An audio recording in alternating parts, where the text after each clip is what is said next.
Assalamu alaikum, dear students.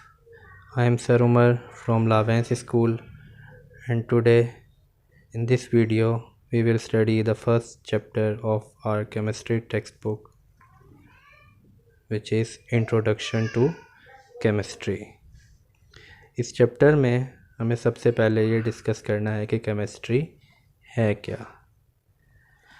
अगर हम chemistry को डिफ़ाइन करें तो इसकी जो सबसे सिंपल डेफिनेशन है वो हम इस तरीके से कर सकते हैं कि it is the branch of science in which we study about matter. यानी ये केमिस्ट्री साइंस की वो ब्रांच है जिसमें हम मैटर के बारे में पढ़ते हैं। अब सवाल ये पैदा होता है कि मैटर क्या है। तो आप सब ने अपनी पिछली क्लासेस में पढ़ा होगा कि everything which has some weight and which occupy space is called matter. यानी हर वो चीज़ जो जगह घेरे और वज़न रखे उसे हम मैटर कहते हैं। तो अब अगर हम अपने आसपास देखें तो हमें नज़र आने वाली हर चीज़ मैटर है, क्योंकि हर चीज़ जगह भी घेरती है और वज़न भी रखती है। तो अब हम केमिस्ट्री में सब चीज़ों के बारे में तो नहीं पढ़ सकते, पढ़ना तो मैटर के बारे में है, तो हमें मैटर के कुछ ख़ास चीज़ों के बारे में पढ़ना है। और वो क्या क्या हैं अब हम उनको डिस्कस करेंगे कि हमें केमिस्ट्री में मैटर की कौन कौन सी चीज़ों के बारे में पढ़ना है।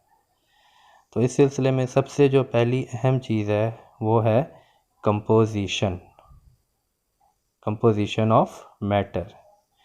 कंपोजिशन का वर्ड जैसा कि इसके से पता लग रहा है हम लोगों को, कंपोज से ये निकला है और कंपोज का मतलब होता है बनाना।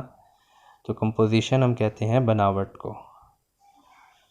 मैटर की कंपोजिशन से मुराद ये है कि वो किन किन चीज़ों से मिलकर बना हुआ है।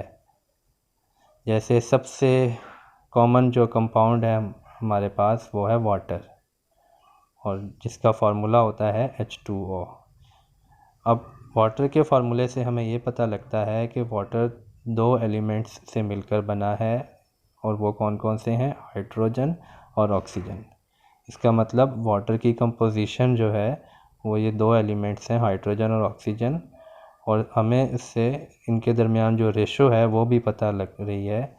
यानी वाटर के अंदर हाइड्रोजन के 2 एटम्स हैं और ऑक्सीजन का 1 एटम है। तो इस तरह हम ये कह सकते हैं कि सबसे पहले हम केमिस्ट्री में मैटर की कंपोजिशन के बारे में पढ़ते हैं। इसके बाद जो दूसरी चीज़ है मैटर से रिलेटेड जो कि हम केमिस्ट्री में पढ़ते हैं वो है उसका स्ट्रक्चर।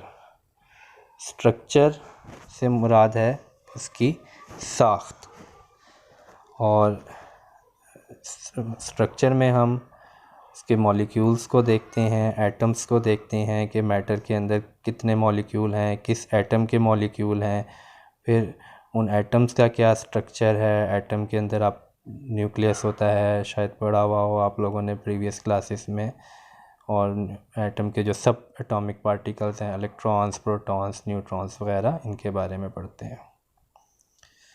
इसके बाद जो तीसरी चीज़ है वो है प्रॉपर्टीज़। मैटर की प्रॉपर्टीज़ क्या होती हैं। प्रॉपर्टीज़ सबसे पहले मैं आपको ये बता दूं, प्रॉपर्टीज़ हम कहते हैं खसूसियात को। और मैटर की प्रॉपर्टीज़ को हम दो टाइप्स में डिवाइड कर सकते हैं, एक होती हैं फ़िज़िकल प्रॉपर्टीज़ और दूसरी होती हैं केमिकल प्रॉपर्टीज़। फ़िज़िकल प्रॉपर्टीज़ क्या हैं। फ़िज़िकल प्रॉपर्टीज़ जैसे किसी भी चीज़ का कलर जो है वो उसकी फ़िज़िकल प्रॉपर्टी है। अगर वाटर की बात करें तो वाटर का ट्रांसपेरेंट कलर है, यानी कलरलेस भी हम इसको कहते हैं, तो ये इस वाटर की एक फ़िज़िकल प्रॉपर्टी है।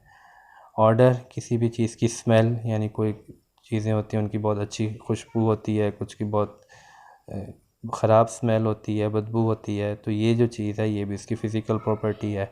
डेंसिटी, यानी किसी भी चीज़ का जो भारीपन है वो भी इसकी फ़िज़िकल प्रॉपर्टी है। सॉल्युबिलिटी, यानी कुछ चीज़ें वाटर में डिज़ोल्व हो जाती हैं, कुछ नहीं होती हैं, कुछ जो है वो किसी दूसरे सॉल्वेंट्स में डिज़ोल्व होती हैं, तो ये सब फ़िज़िकल प्रॉपर्टीज़ हैं।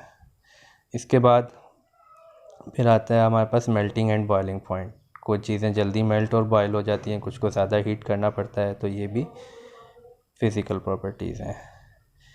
और केमिकल प्रॉपर्टीज़ सबसे इम्पॉर्टेंट, क्योंकि केमिस्ट्री में हम सबसे ज़्यादा पढ़ते ही केमिकल प्रॉपर्टीज़ के बारे में है। इसमें हम ये देखते हैं कि जो दो एलिमेंट्स हैं या दो कंपाउंड्स हैं वो आपस में रिएक्शन कर सकते हैं या नहीं कर सकते, और अगर कर सकते हैं तो वो आपस में रिएक्ट करके क्या नई चीज़ बनाते हैं। यहाँ पे आप एग्जांपल में देख सकते हैं कि दो एलिमेंट्स हमने ले लिए हैं, सपोज़ किए हैं ए और बी।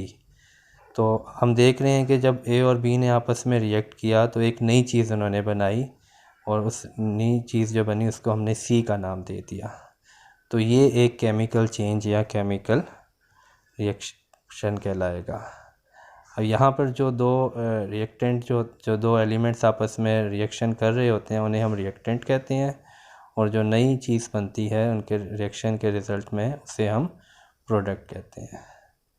तो इस तरह केमिस्ट्री में हम मैटर की इन तीन चीज़ों के बारे में पढ़ते हैं, यानी उसका कंपोजिशन, स्ट्रक्चर और उसकी प्रॉपर्टीज़। और प्रॉपर्टीज़ के अंदर दोनों प्रॉपर्टीज़ आ जाती हैं, फ़िज़िकल एंड केमिकल प्रॉपर्टीज़।